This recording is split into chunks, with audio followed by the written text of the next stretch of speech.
Well, I think we can probably get started. So welcome everybody. We're once again here to talk about Start With Why, Simon Sinek.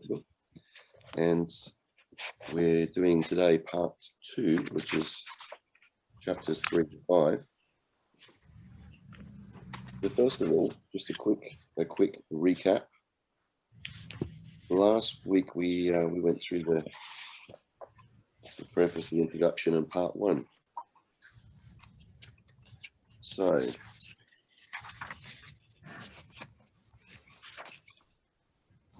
he talked about the importance of starting with why, introduced it, how the, for instance, the Wright brothers started with why. And no matter how visionary or how brilliant a great idea or a great product isn't worth much if no one buys it. And he introduced his favorite topic, Apple, I think. And he talked about how Apple always starts with why. And he talked about some of the other people like Martin Luther King, who had a gift. He knew how to inspire people. Why? Because he started with why. And because those people start with why, they inspire us. They inspire us to act and give us a sense of purpose or belonging that has little to do with any external incentive or benefit to be gained. So his challenge was to, from now on, start with why. So in part 1, he talked about why the world typically doesn't start with why.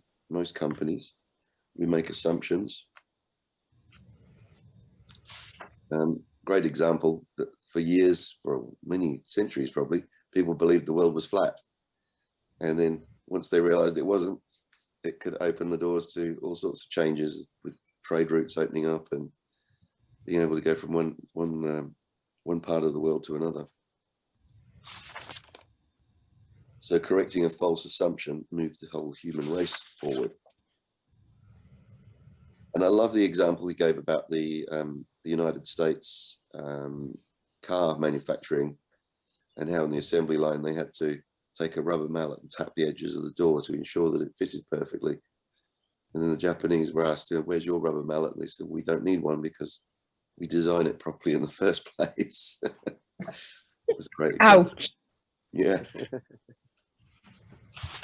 True though, isn't it? Mm-hmm. I love this comment here. Most companies have no clue why their customers are their customers. That's quite powerful, isn't it? And they might not even know why their employees are their employees. So he says there's only 2 ways you can influence human behavior. You can manipulate it or you can inspire it. And unfortunately, from business to politics, manipulations run rampant in all forms of sales and marketing. We all know we're being manipulated. We even know when we're being manipulated, and we still let it happen sometimes, don't we? So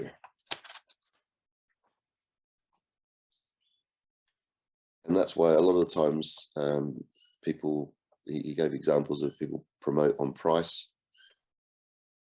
undercutting the competition, or offering promotions like 2 for 1 or a free toy inside, that kind of thing. And the one I thought was particularly nasty was this rebate scheme. You buy something and then you have to send off a coupon or something to get this rebate back. And they're counting on the fact that most people don't bother. So it was a tax on the disorganized. So fear being another big one that is used to manipulate people, certainly in politics, isn't it? He talked about aspirations and how people buy, say, a gym membership with an aspirational message, and they'll buy the membership, but they don't then go to the gym because that requires a bit of inspiration rather than manipulation. So novelty, talked about.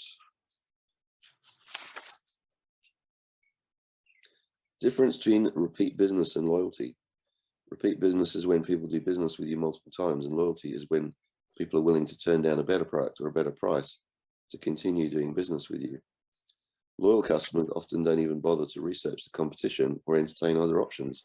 Loyalty is not easily won. Repeat business, however, is. All it takes is more manipulations. Very true, isn't it?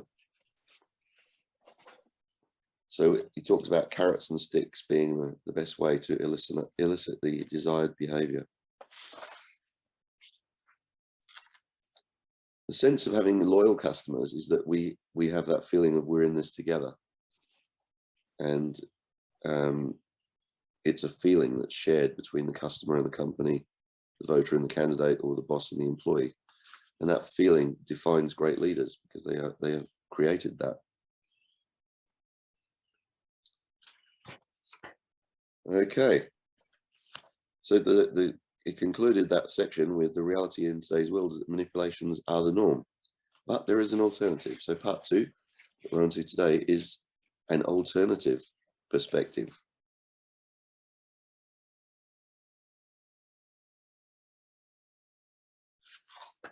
Sorry, I've got a bit of a cold, I think, so my voice is a bit croaky this morning.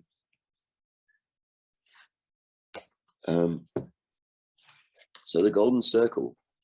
So first of all, let's just check. Has anyone not had a chance to read these chapters? There's no punishments if you haven't, don't worry.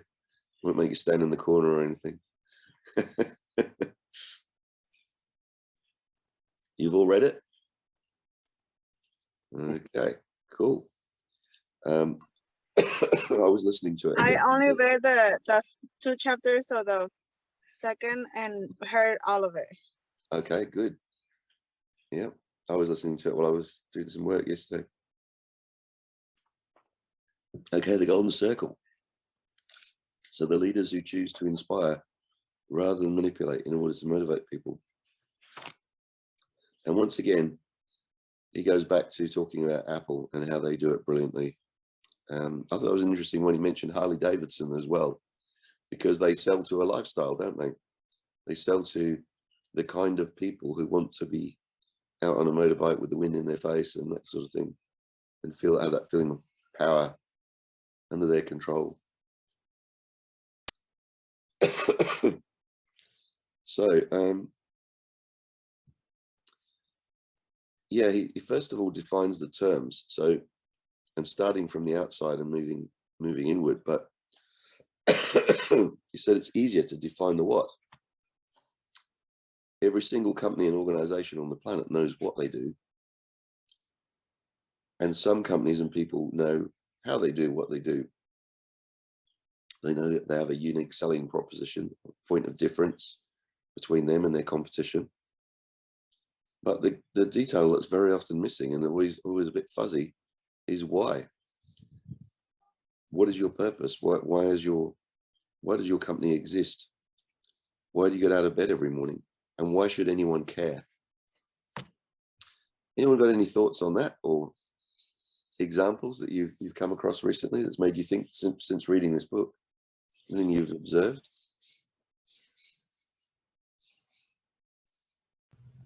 Yeah, I think I really like how he describes Apple, and I mean, so many fine points that over the years Apple has hit, like aligning themselves with the rock group U2. Yeah. And and how he says, Apple wouldn't align themselves with Celine Dion. Yes. Because it just wouldn't fit. And it is all about fitting in, belonging, and how to capitalize on that, and it be a more than just marketing. It's a belief system. And when you can create your culture, and I think that was, I can remember years ago, I was in corporate America for many years, and the buzzword was your culture. What's your culture? And all sorts of PR people, and And that was the start of about the same time that the Y and Apple, started to come along. And then it got me thinking about, well, why do I do what I do? And have I been peddling the what and the how? It's like, yeah. It's very So easy to slip into, isn't it? yes, Because the why is always harder to explain. yeah. I loved what he said about the limbic brain of humans corresponds so well with the golden circle, and that the limbic brain just is emotional, has feelings, and we don't know why we love the people that we love. It's kind of comical. We could say, well, it's because this and that, but it's like there are lots of people out there, so yeah, I mean, this is a great book. I'm glad you chose it. It really is, and it's a real back to basics starting point for going into business as well. And if you are in business and you haven't clearly defined your why, it really kind of hammers the point home to you, doesn't it? Truly. So just to go back to Apple, he gives the example, and I thought this was a great way of putting it. And I don't know if I became aware of Simon Sinek years ago when he did a TED talk, and it went viral, and it was where he was talking about the golden circle, and I think it's called Some Leaders Inspire or something like that. And so you can watch it, that particular section, that particular talk. But he gave the example of a marketing message from Apple, if they were like everyone else, might sound like this: we make great computers. They're beautifully designed, simple to use, and user-friendly. Want to buy one? And then this is the way Apple actually communicates.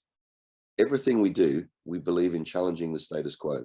We believe in thinking differently. The way we challenge the status quo is by making our products beautifully designed, simple to use, and user-friendly. And we happen to make great computers. Want to buy one?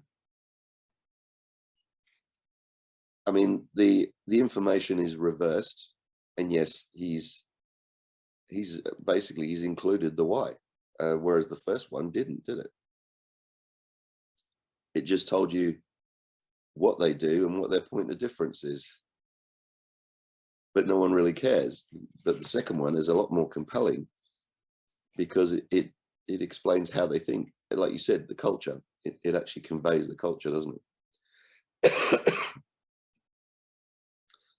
So the key point there is that it actually feels different. So then he goes on to talk about that, why it feels different. Apple is perceived as being authentic because everything they do works to demonstrate their why, to challenge the status quo. And it's true, you've seen it in everything that every product that they've developed has been about looking at it from the user point of view. What's going to be the best product that the user actually wants, rather than creating something and then trying to sell it to people. So this was a good example where he talked about the music industry was organized to sell albums, and certainly that was the case when I was growing up.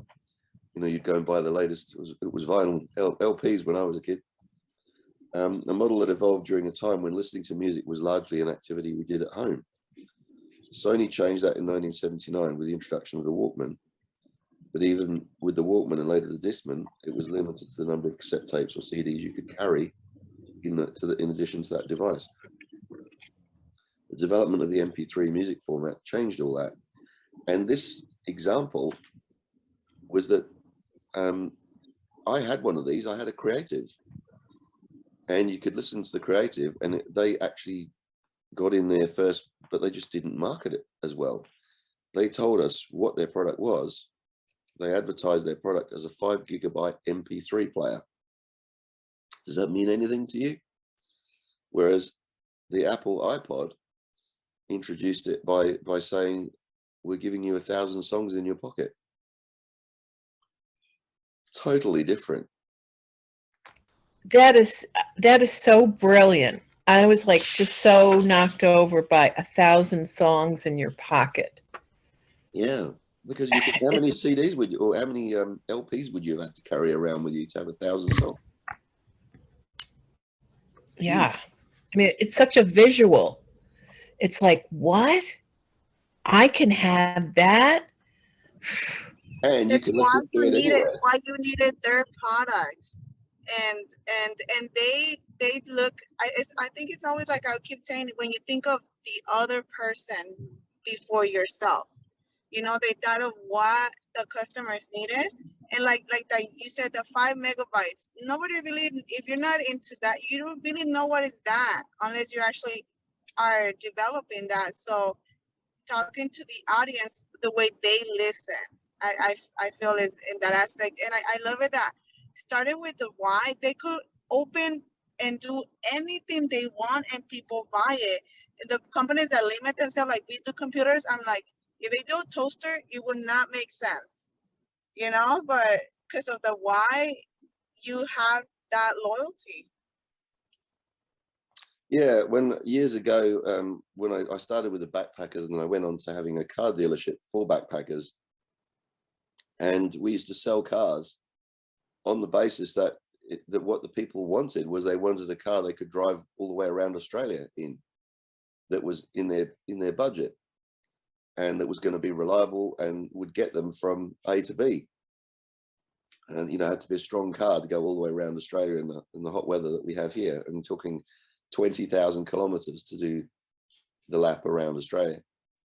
And that's what we focused on, is you know, what the experience that they were going to have, the holiday that they were going to have, and the joy they were going to get from it. And then we talked about the car afterwards, because what they wanted was the experience of going around Australia. But other car salespeople would be talking to them about what the car's specifications were, you know, the size of the engine and all this kind of thing. You didn't need that detail till later. What they wanted was the confidence that the car was going to do what they wanted, was to enable them to have this great adventure. So it is it's powerful, and when you look back, you can realize where you've done it right, and then you can also consider where maybe you've done it wrong. With our backpackers, we used to promote it as 5 stars for atmosphere. It was all about having a great time with, you know, like-minded people, and fitting in with something that you'd have fun memories that you'd remember forever, you know, rather than, oh, we've got these beds and we've got this and we've got a kitchen, and you know, everyone's got all that. And you know, I always used to say, in 20 years time, they're not going to remember what type of curtains you had in the hostel or whatever. They're going to remember the people they met there and the great time they had. So your marketing needs to be based around that. You need a clear why. And then he said that Apple changed its name from Apple Computer Inc. to Apple Inc. just to reflect the fact that they were more than a computer company. And I like this point he made. Practically speaking, it doesn't really matter what a company's legal name is. For Apple, however, having the word computer in their name didn't limit what they could do. It limited how they thought of themselves. The change wasn't practical, it was philosophical. I thought that was very clever. So companies that act where their business or their products are like commodities are the ones who wake up every day with the challenge of how to differentiate. And I know with my cleaning business, that's one of the issues, because cleaning is one of those things, it's not very inspirational, you know. So I've struggled to find the way of marketing that fits with what Simon Sinek's talking about. Yeah, because you know, everyone wants a clean building, but what I focused on is what they really want is reliability and good communication and consistency of service. But those are what's, aren't they? What about that? That one, and let me know. What about that feeling when you're now, is yours just commercial cleaning? No, it's residential apartment complexes. So, Okay. So yeah, I've Okay. actually gone with a line, and Simon Sinek, gives this as a bad example. Then I went, oh shit, that's exactly my marketing line. Is, we focus on looking after your property so you can just focus on enjoying your lifestyle. But that's what we do. It's not why we do it. Okay. But to me, I know anytime I had someone come in and clean my house, especially when my kids were younger, it was the best feeling. And again, it's getting back to the feeling that's elicited. Wow. It felt like, well, it meant a lot. I've done it visually because I've got a picture of the guys doing the cleaning work, or like a cartoon sort of thing, people doing cleaning work in buildings and so on, and someone with a mop in their hand. And then on the other side, I've got a couple walking along the beach. So it's that kind of, yes. So you can go and do that. Right. And know right. It's after. So I've conveyed it visually, but I haven't really put it into words as such. But anyway, that's just one example where sometimes it's not as clear cut as perhaps he's leading us to believe. It's like sometimes you really have to struggle to come up with what is a way of communicating that way. Whereas when you've got more philosophical or altruistic things like Martin Luther King having a dream of a different lifestyle, a different way of people accepting each other, and all, not being caring about the color of their skin or where they're from or what their background is, that's much more kind of inspirational. So I'm thinking, how do you make cleaning inspirational? Okay, I thought of something. What if you were to accentuate the products that you use that are so friendly to the environment? I'm not sure that people really care so much about that, Well, okay. Thing they actually want is they want their building clean, and they want it consistently clean, and they want it as cheap as they can get it.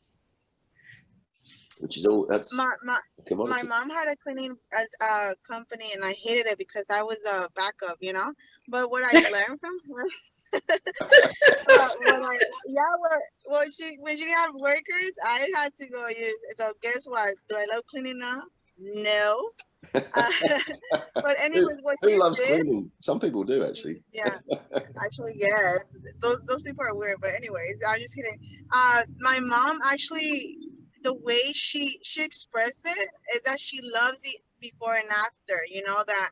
Yes. And sometimes she just uses window hot water to make the glass something, and she just says, I use a special chemical. And because she mixed water and Windex, it's not just Windex, she's like, I do a mixing, and like, it's an example. It was so weird. And she said, yeah, it's a special chemical that, yeah, it's hard to, I have to do it myself and blah, blah, blah. And she like talked the way out of it because, I mean, she can't give their secrets. Like there were some tubs that you really needed to replace the glass, but she did her routine and like soak it and everything, and people did it. And she's like, yeah, it's a special chemical, and that allowed her to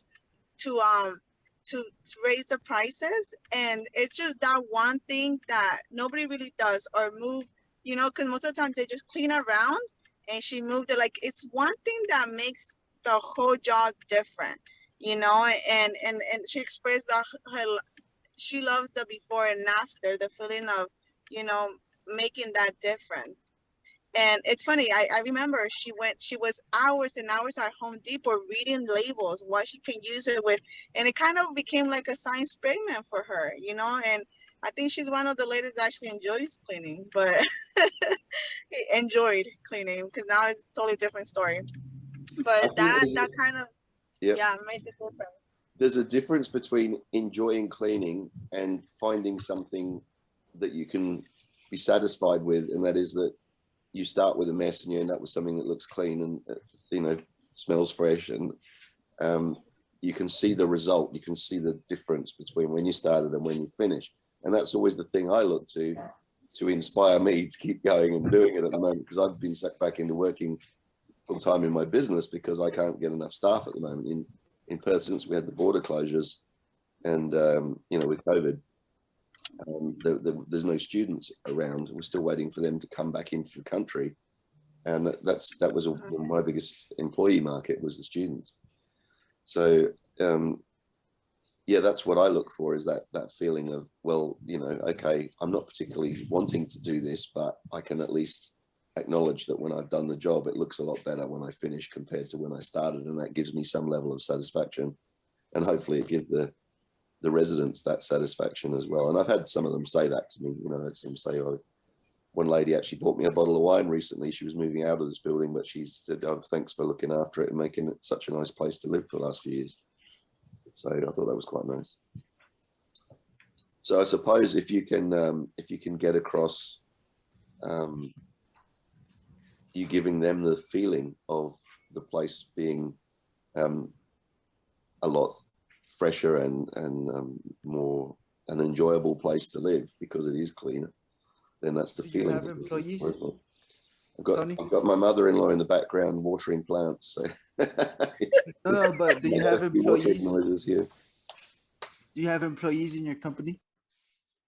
Yes, I do. Yeah. Yeah, and you also have to ask yourself why, right? Like why you hire them, or like why, right? Like, I think that's also a very big why, that you're, because like everyone always talks about why we have this business, but you know, like maybe you can also ask yourself why you offer this job to your employees, right? Yeah, well, mostly it's been students, because they need work. They're allowed to work 20 hours a week on a student visa in Australia, so they need consistent work, and they need it to be flexible, that they can do it to fit in around their studies. So that's what works for us, is I can say to them, I don't mind if you do that cleaning in the morning or the afternoon or the early evening, because as long as it gets done, you know, sometimes it can be on a different day. It doesn't, they can change it to suit their schedule, as long as they're consistent and reliable and they turn up and do what they need to do. I've got about 50 buildings around the city, so I can't go and check on all of them. I have to trust that these people are going to turn up and do the job. Yeah.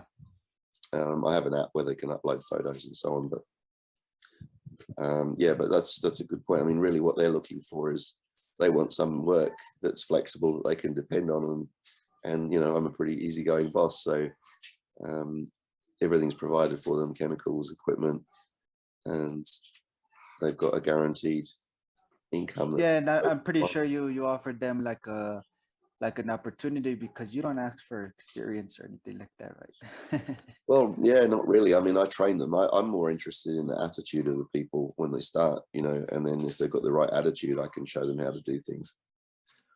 But you don't want it the other way around, where they've got loads of cleaning experience, they've got a bad attitude, because that's not going to work. So yeah, it is, again, it's about culture, and that's and I do a proper induction with them, and I treat it like it is.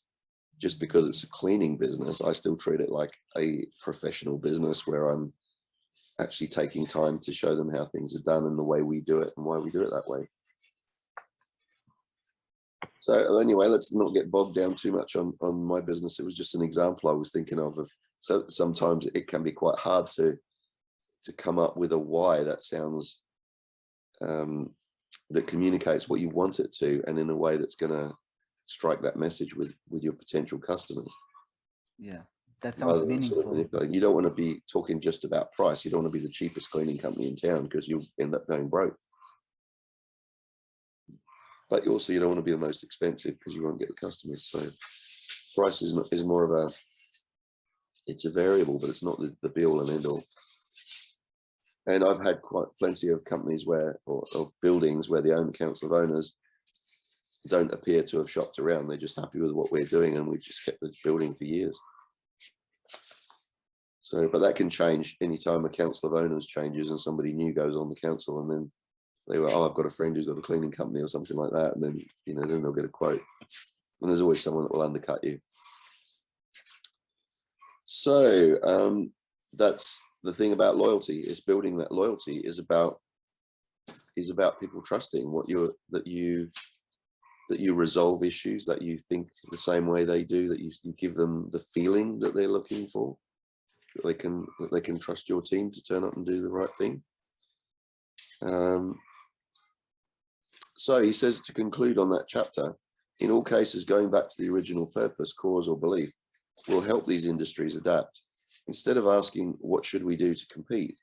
The questions must be asked, why did we start doing what we're doing in the first place? And what can we do to bring our cause to life, considering all the technologies and market opportunities available today? And then he says, but don't take my word for it. This is not just my opinion. It's all firmly grounded in the tenets of biology.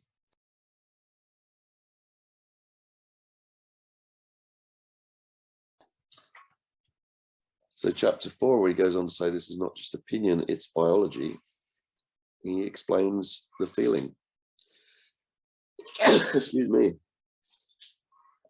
That we trust that those with whom we're able to perceive common, excuse me again, values or beliefs. Thank you.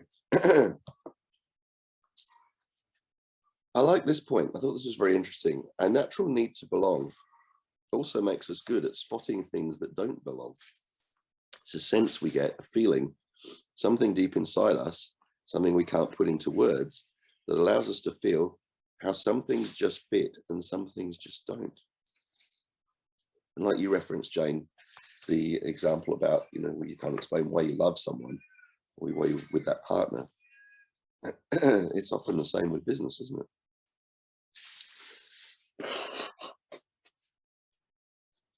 Sorry, just blowing my nose. Right. You all came on this morning, especially to see me blow my nose, didn't you? Yes. So we're all drawn to leaders and organizations that are good at communicating what they believe. Have you noticed that recently at all, where you think something doesn't sit right with this company that's delivering this product or service to me, but you find it hard to articulate what it is? Have you had that feeling at all?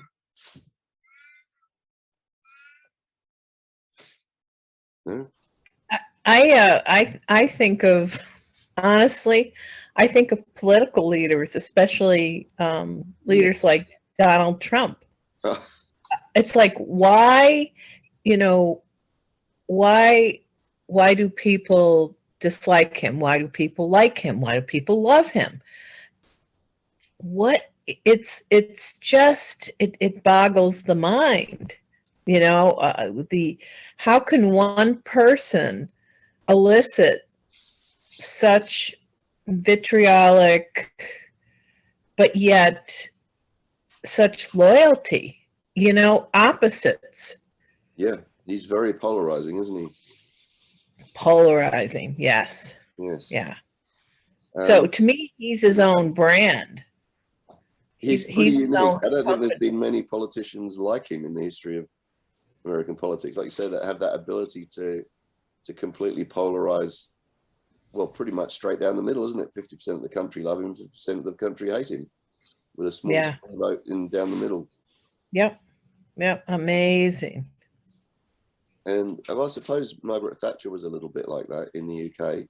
She was very popular for a long time, and then she became extremely unpopular in some areas. So people tend to love her or hate her. There wasn't many people who were kind of, blasé about what they thought of her. They mostly had a strong opinion one way or the other. But right. Justin Trudeau in Canada. Before COVID, he was very widely accepted and sought after in his opinion. And with COVID, it's like,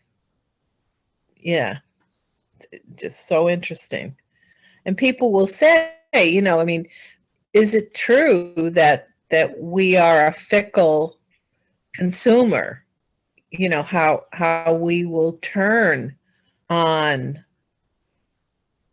a product or a person or, Yes, we can be quite fickle. the marketplace is definitely quite fickle, and but that's because I think that a lot of the marketing is done in a manipulative way. Yes. So if you realize that you've been manipulated, then you can suddenly turn, and because people get angry about it. Whereas if you're inspired by the person, you don't generally tend to turn on them, unless, and actually it was a good example on the telly the other night that I was watching with my wife, and it was a program about a celebrity in Britain called Jimmy Savile. Have you guys heard of him at all? So say that again. There's some kind of a noise. Yeah, that... it's my mother-in-law putting the umbrella. Oh, okay, okay. But say it again. Yes, thank you. It's block. The sun's just come right up, and it's right across the computer. Bit of background music for you there. The umbrella going up. Yeah, so Jimmy Savile was a celebrity in Britain. He started off as a DJ on radio, and then went on to when music sort of moved onto the television instead, and they had the program Top of the Pops. He was a well-known celebrity DJ, and he'd introduce all the different bands. But then it evolved into him becoming a TV celebrity, and he had this program called Jim Will Fix It, and it was all about inspiring kids or people from all walks of life would write letters. I mean, hundreds of thousands of letters every week, asking for him to make their dream come true. So one was a little school kid said it would be really nice to take his teacher out to dinner to a posh restaurant. And so Jimmy Savile had a chauffeur-driven limousine come and pick up the little boy and his teacher and take him out to this posh restaurant. And they'd film all these things. And it was, Jim will fix it for you. And it was, somebody wanted to go skydiving, and somebody wanted to take their bird in a plane because the bird couldn't fly. So they wanted to take the bird up in the plane, so at least it had been flying. Weird things like that. But he became this huge celebrity, and he raised millions of dollars, pounds back there, for hospitals. He particularly worked to raise money for the Stoke Mandeville Hospital, which specialized in spinal injuries and so on. He was in with politicians, the royalty family, his royal family used to go and visit him. And everyone thought he was a hero. There were statues of him around the country and all sorts. Then it came out that he was actually a pedophile, and that he'd raped and abused loads of children and so on over the decades. And he's this high profile celebrity status that he built up over all these years. There was statues of him being pulled over, and all record of him was just kind of destroyed, and it went from being the guy who could do no wrong to being this major character flaw that was suddenly exposed. So we can turn on people when we realize we've been duped, we've been misled, that they were not the authentic person. It was like he had a split personality.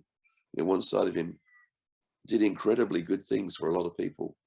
The other side of him was pretty much evil, but he kept that hidden. He had a mask, but he kept it all hidden. And there was rumors that went around, but no, it was all just rumors, rumors circulating that he liked little girls and all this sort of thing, So it's how do we get into that? Well, we have a sense sometimes whether things feel right or they don't. It's like, you get a gut feeling something's not right about this guy, or something's not right about this business, this organization. And this is where this comes from, the limbic part of the brain. So he explains about where gut decisions come from. And when we get a gut feeling, it's actually, we're picking up on all these non-verbal signals, a lot of it, but also just our feelings in that part of the brain where we have a sense deep within us of whether something is right or wrong. And we can't always explain it.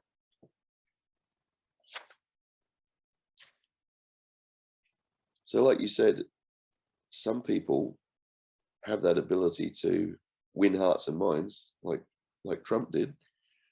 But at the same time, other people are looking at it going, no, that's not right. Now, who's right or wrong? That's a matter for your own politics to decide, I guess. So Simon Sinek says that people don't buy what you do, they buy why you do it. And a failure to communicate why creates nothing but stress or doubt. The more time we spend thinking about whether we should trust our gut or not, the bigger the risk that it may be the wrong decision. Our limbic brains are smart and they often know the right thing to do. It's our inability to verbalize the reasons that may cause us to doubt ourselves or to trust the empirical evidence when our gut tells us not to. I love this quote, Henry Ford. If I had asked people what they wanted, he said they would have said a faster horse. And instead he invented the car. He goes on to say that great leaders trust their gut. They understand the art before the science. I remember Richard Branson in his autobiography talking a lot about that, about just, going with your gut instinct and following it. And it's like a muscle. The more you do it, the more you use it, that gut instinct, the better you get at it.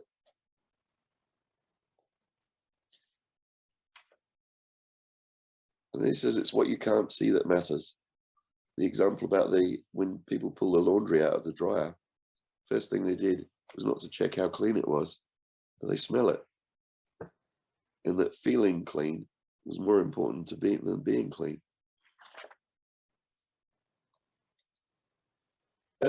So he went on to talk about Apple, how what Apple's really nailed is that they're not sort of selling a lifestyle, they're selling a why to people who gravitate towards that lifestyle. So the kind of people that would buy a Mac would be people who perceive themselves a certain way as being, avant-garde, or about, creative, up with technology, cool and hip and trendy. And same with Harley Davidson, people that perceive themselves as being adventurous. I've got this golden glow on my hair from the sun here. So weird. Must be all this brain power. Just the natural halo. Could be.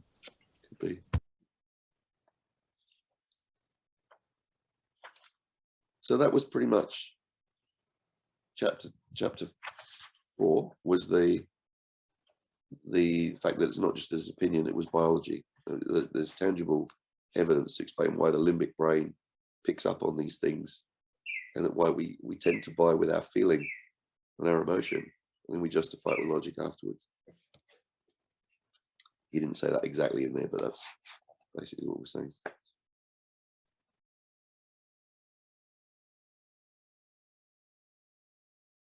Okay, chapter 5 then was clarity, discipline, and consistency. Anyone want to pick anything out of that? As I'm struggling to talk a bit.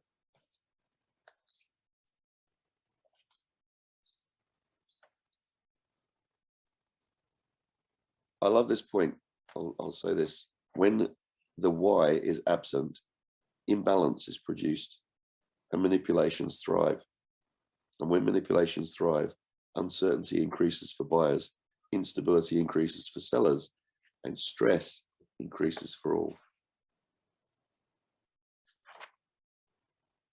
So if you're not clear, well, that thing you get, buyer's remorse. When you buy something on instinct, it sort of feels right, and then afterwards you start doubting yourself. And go, did I really want to buy that? Was it the right thing? Yeah, excuse me, it gets down to value. Did I place my money incorrectly? Was I unwise? But then what will overcome that feeling is if you belong. If you have that feeling of, this company, this product is me, it reflects me. And there was a part, let's see, I wrote in my notes about,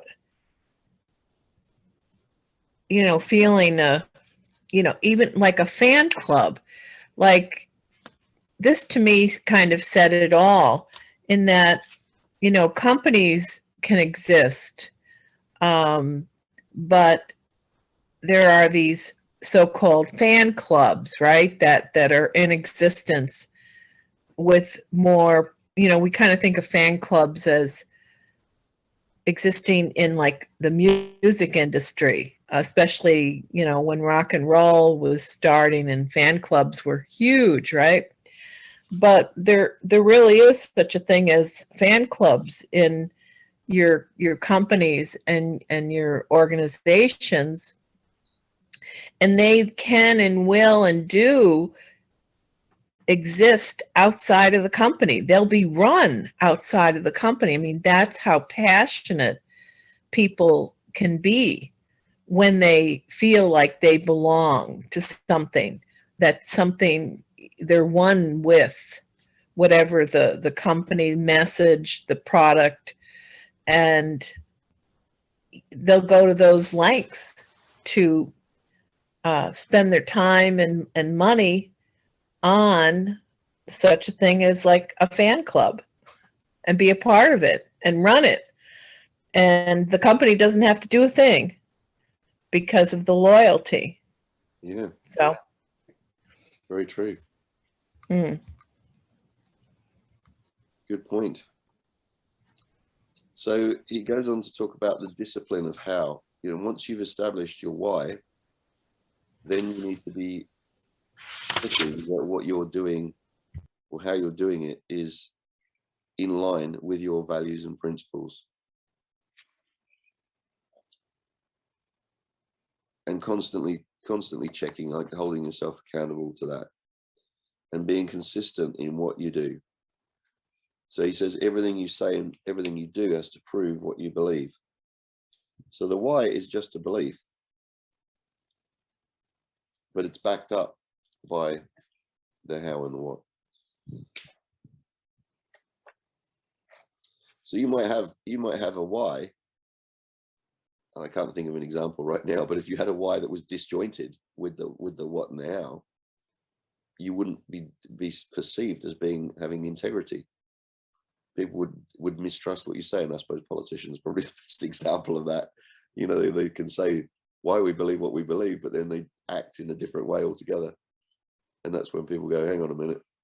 Like especially, here's a good example: Boris Johnson in England telling everyone, it's important to stay in lockdown and all that, and then it turned out they were having parties at number 10, completely contradicting what he was preaching to everybody else to do. Huge storm about that one that could easily lose him the next election, because he wasn't acting with integrity, inconsistent with what he was telling the population. So if your prime minister is telling you one thing and then doing the complete opposite, obviously people then start going, well, why should we do what he says?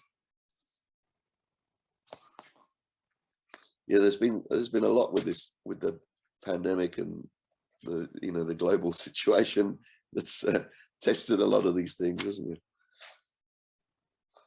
So it's at the what level that authenticity happens. If what you're doing is not consistent with why you say you're doing it, then you're going to get that break and the loss of trust. So it says the right order, do it in the right order. After you have clarity of why, are disciplined and accountable to your own values and guiding principles, and are consistent in all you say and do, the final step is to keep it all in the right order. So like, I don't know if it was here or was it another book because I've read a few Simon Sinek books recently, but he was talking about the Walmart chief executive when he took over, the information, the order in which he presented the information in his first announcement to the shareholders was they had a guy that took over who was basically a number cruncher, a bean counter, and he presented it all in terms of what the bottom line was going to be for shareholders, you know. And then went the end was the last bit was, you know, how they're going to deliver it and so on. Whereas the next guy that took, and he failed miserably, the next guy that took over started with back to more Sam Walton's original principles of why they were doing what they were doing, what they stood for. Was it might not have been in this book, it might have been in one of the other Simon Sinek books. Anyway, talked about Southwest Airlines.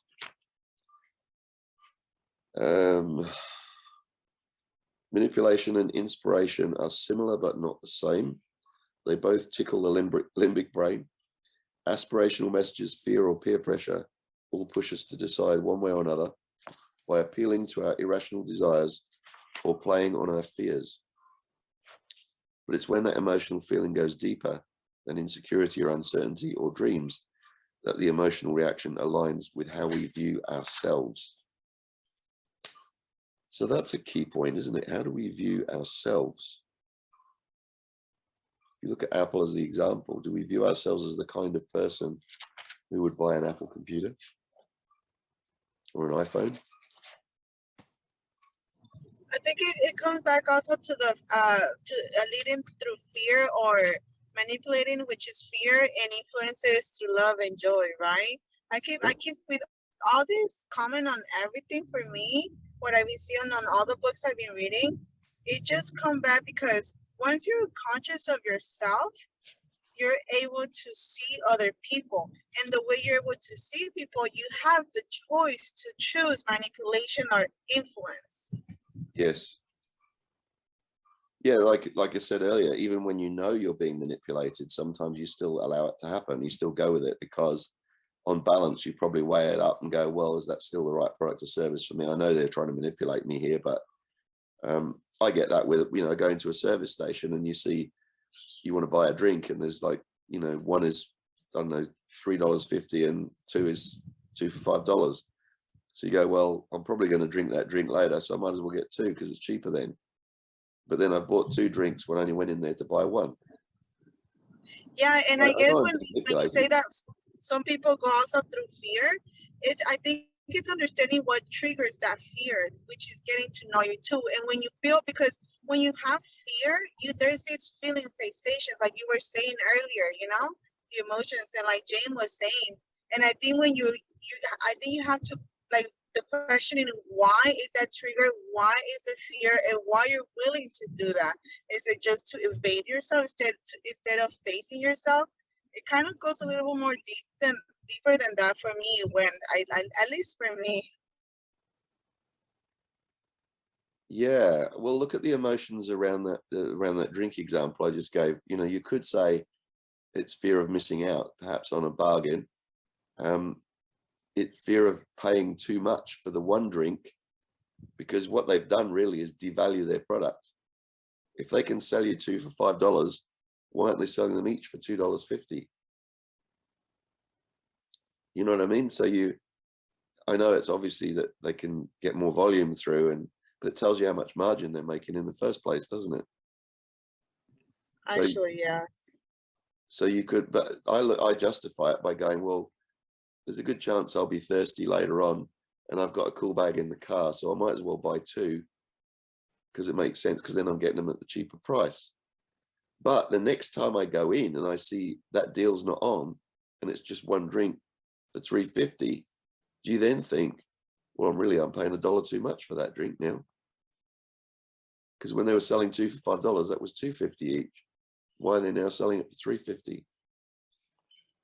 So the danger in working on price and promotions like that is that you can actually devalue your product in the minds of the consumer. Well, they have the sense that I'm paying too much for it because you're making more of a margin out of me than, you know, you deserve to be. Yeah, I remember also a drink when it devalues it like that.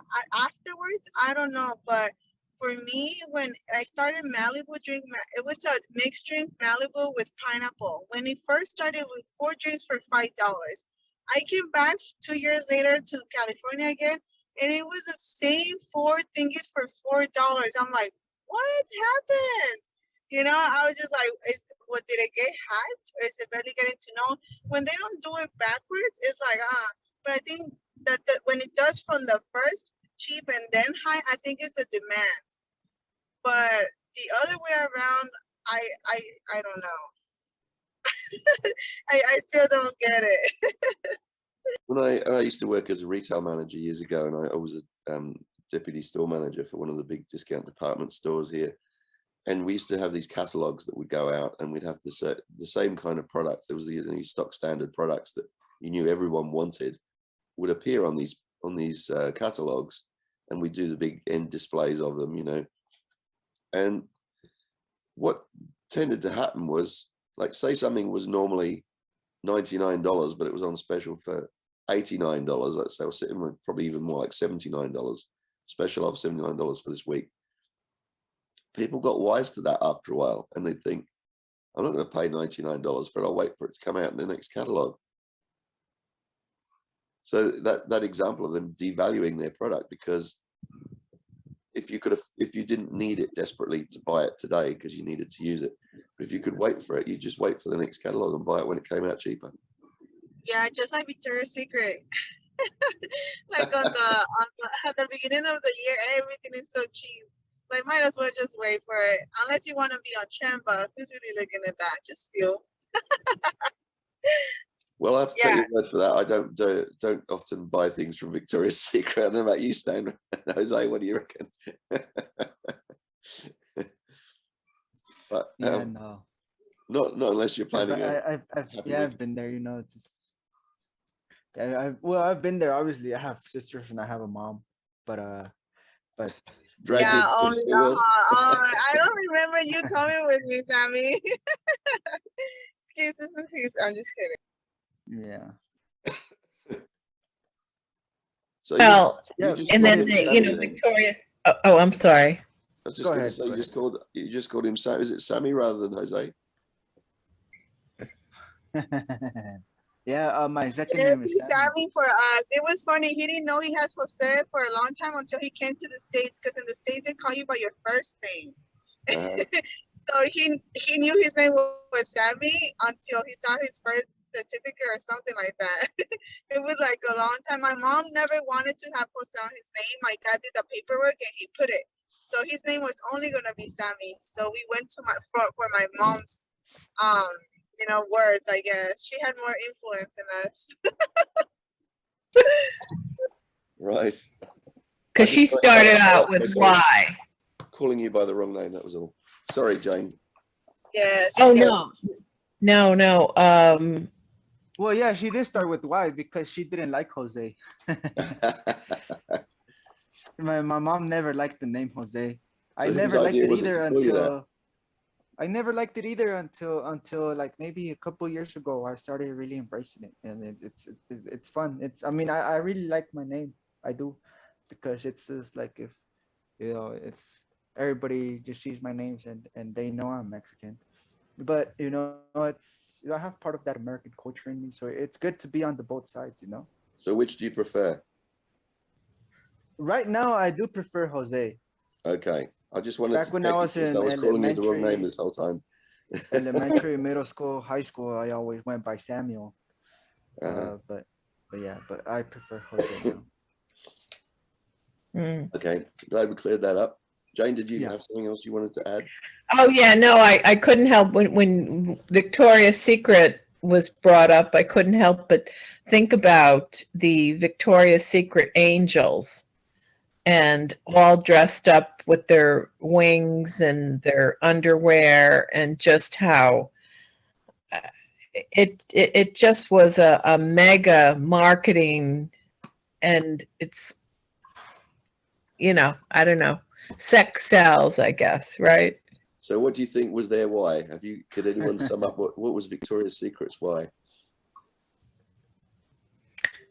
Because we want you as a woman to feel beautiful, to feel sensuous, and you're one of us. And is that conveyed in their marketing, do you think? Is it mentioned anywhere? I'm going to have to go and research this now. I don't think so. I never knew the why. I think it just was hyped up, and I think the models is the one that made it a thing. So since we saw models wanting that gig, I think we were like, wait, what's up with that? That's how I took it. Oh, the fact that you would even know the models by name, you know, really? because sure, at least in America, they were high profile models, and you would know, yeah, you would know them by name. It's almost like the, you know, the swimsuit edition of God,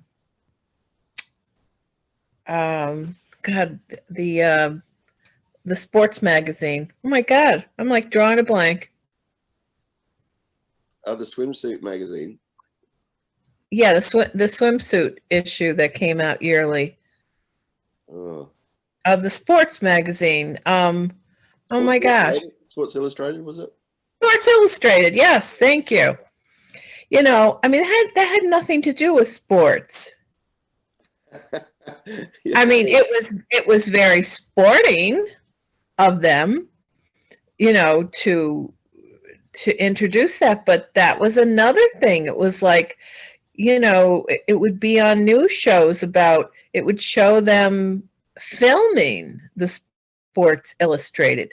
Who's going to be on the Sports Illustrated cover this year? It was like a coveted, it was a position that was very coveted. Yeah, it was a position in the modeling industry, wasn't it, to be featured there? Yes, yeah, very much so. And I feel like the angels of you know, the Victoria's Secret just really capitalized on that and said, "Oh, we've got our version of Sports Illustrated." Anyways, so you research that and get back to us. I will do some research. I might get Stan onto that as well. Stan, your mission is to go into all the Victoria's Secret model stores and report back. Explain that one to your wife. Okay. Doing business is like dating. We said that earlier, didn't we? I love this example of your imaginary friend, Brad, and he sits down and says, "I am extremely rich. I have a big house and I drive a beautiful car. I know lots of famous people. I'm on TV all the time, which is good because I'm good looking. I've actually done pretty well for myself. The question is, does Brad get a second date?" Well, if he's extremely rich and he got a posh car and a beautiful house, maybe he does. But probably not, I'd say. Because why? It's all about him, isn't it? You wouldn't want to be with someone like that. So, yeah. He says in Brad's case, it is obvious that the date did not go well.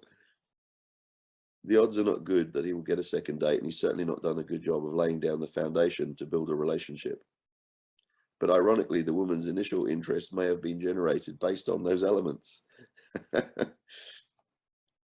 She agreed to go on the date because her friends told her that Brad was good looking and he had a good job and he knew lots of famous people. Even though all those things may be true, what's don't drive decision making. What should be used as proof of why, and the date plainly fell flat. But instead, if Brad went out and he said, "You know what I love about my life? I get to wake up every day to do something I love. I get to inspire people to do the things that inspire them. It's the most wonderful thing in the world. In fact, the best part is trying to figure out all the different ways I can do that. It really is amazing. And believe it or not, I've actually been able to make a lot of money from it. I bought a big house and a nice car. I get to meet lots of famous people and I get to be on TV all the time, which is fun because I'm good looking. I'm very lucky that I'm doing something that I love. I've actually been able to do pretty well because of it." Does anyone actually tell people that they're good looking? I don't know about that one. I'm so good looking. I Anyway, don't think I think only when you're humble. Well, hey, I'm too sexy for my shirt, yes, yeah. you know? But we do the same with companies. Our company is extremely successful. We have beautiful offices. You should stop by and check them out. We do business with all the biggest companies and brands. I'm sure you've seen our advertising. We're actually doing pretty well. Like a bad date. So, to conclude, because we're at time now, ask the most successful entrepreneurs and leaders what their secret is, and invariably they will say the same thing. I trust my gut. Well, that's true, isn't it? They will tell you, as Richard Branson did, that they tend to operate more on their gut instinct and then back it up with facts afterwards. Rather than they don't make the decision just based on the facts if it doesn't feel right.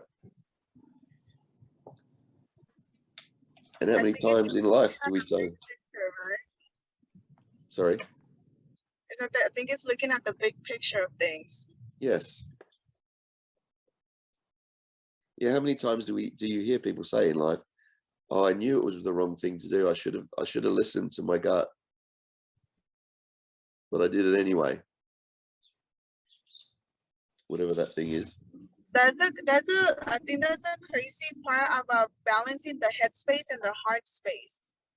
Because the heart space is emotion wise, but you also have to acknowledge the facts that you know. Like, I think it comes down to common sense and the facts you know. Yeah. I feel that's the thin line, I feel, between the headspace and the heart space. So from what you know and what you feel, and making the good judgment, balancing those.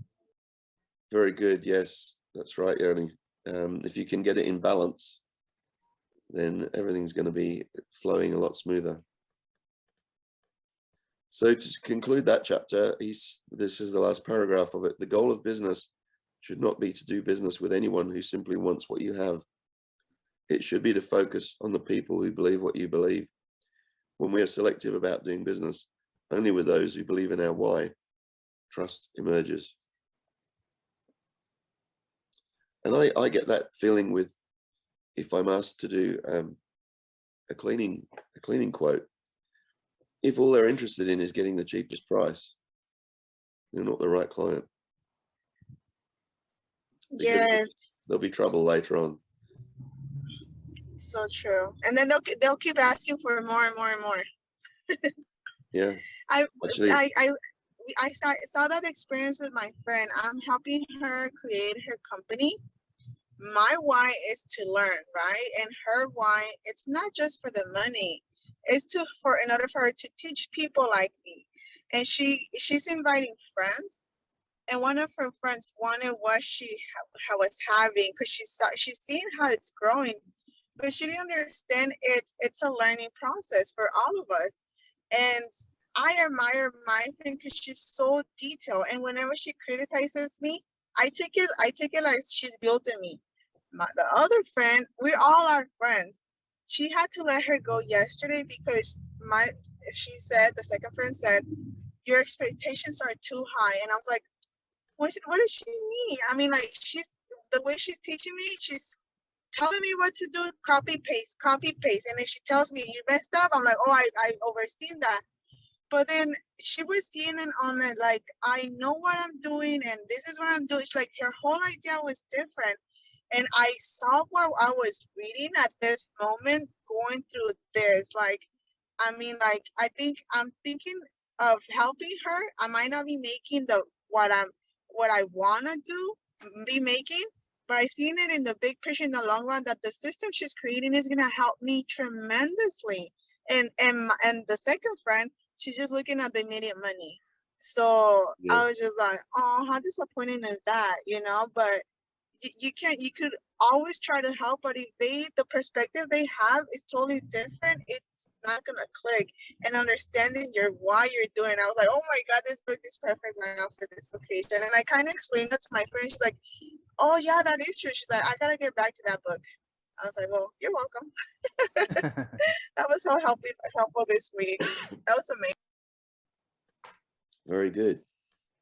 So are you saying then you're actually already starting to apply the principles of this book? And seeing it too, yes. Because as I'm reading it, I'm also thinking, why am I doing all these things? You know, like as I'm reading it's getting clear over, because you know what you want, but why you're doing things, it's getting me thinking. And this is why I kind of think more, because I feel I'm also connecting other book concepts I've gathered within this one, you know, because I do want to create a business, and it just came right at the perfect time, you know, because I'm getting offers of other opportunities, but being able to focus, why in that way you can expand, and I don't feel like let friend. My principle is the same, because I'm working to help her and help others in the same aspect, you know. And if she can understand my why, as I understand her why, there's no reason why she will be upset if I expand my wings, if that makes sense. So yeah, this book it's been cool, and being able to see that with my friend, and then our other friend, it kind of allow her to let it go and not be mad at her. And I'm like, just her priorities are not the same, you know, and it allowed me to like let her see, you know, it's okay, you know, it's okay. Yeah, I'm like, I was able to see your big picture since. I'm like, I've been working for her since July, and only to January I was able to see her big picture, you know. And I told her, I think her friend number 2 is it hasn't been able to do that, you know, and it's okay. It just takes time, you know, and I think she has to be clear first on what she wants, then, you know, and that it kind of helped her and us to kind of let it go gently without the chaotic, or, you know, if that makes sense. It does. I'm just moving out of the sun. Yeah, good for you. Good for you, Yanni. The sun is quite strong over there. Oh yeah, it's just come up. It's going to be quite a warm day. It just was cold first thing this morning when I first got out, and that's why I got a jumper on. But yeah, it'll be warm through the day today. Probably, I don't know what the forecast is actually, but yeah, so that's great when you can actually start to implement what you're learning through the book here. Yeah, 28 degrees we're going to get today. That's Celsius. Yeah, when you don't have your why, when you don't understand your why, it's hard to keep going. You know, it's hard to continue. You know, you give up easily, I think, right? Yeah, the why definitely drives you forward, doesn't it? Mm-hmm. It gives you that sort of that cause, that purpose. And I think that there's another book that we read a while back, which was Napoleon Hill, called Outwitting the Devil, which is quite an interesting one. It was about a conversation, like I love that. an interview with the devil, and he was talking about how when we don't have purpose, we become drifters. We're like letting life just drift us along, and you know, like life's happening to us rather than we're sort of in control of it. We're taking control of it. So there's a lot of people obviously out there who are just drifting along. All right. Yes, well, I love that book. It kind of it tells you how it kind of, for me, it measures how weak you're being and how strong you're being, how your willingness is strong or weak. For me, that was amazing, that book. Yeah. Okay, well, we're at time. Has anyone got any last point they want to make, or anything else to add? No, another terrific gathering. Thank you, everyone. Okay, thank you very much, guys. So we'll go on next week on to part 3, which leaders need a following. Looks like there's only 2 chapters in that one. So that would be, I suppose it would make sense to just do it in parts. Seems to flow quite well that way, doesn't it? Mm-hmm. Yep. All right, so we'll do part 3 next week, which is chapter 6 and 7. All right. Tony, hope you're able to get to lay down. Maybe I've got to go to work today. Actually, it's Good Friday, but I've got to go to work. I've got stuff I've got to catch up on. Yeah. Yes. No rest for the wicked, Keep on keeping on. Yeah. All right. Thank you, everyone. Thank Have you. a Great fantastic weekend, day everyone. or evening wherever Alright. you are, and we'll catch you next time. See you guys Thanks. next time. Thank you. Bye-bye. Guys. Bye bye.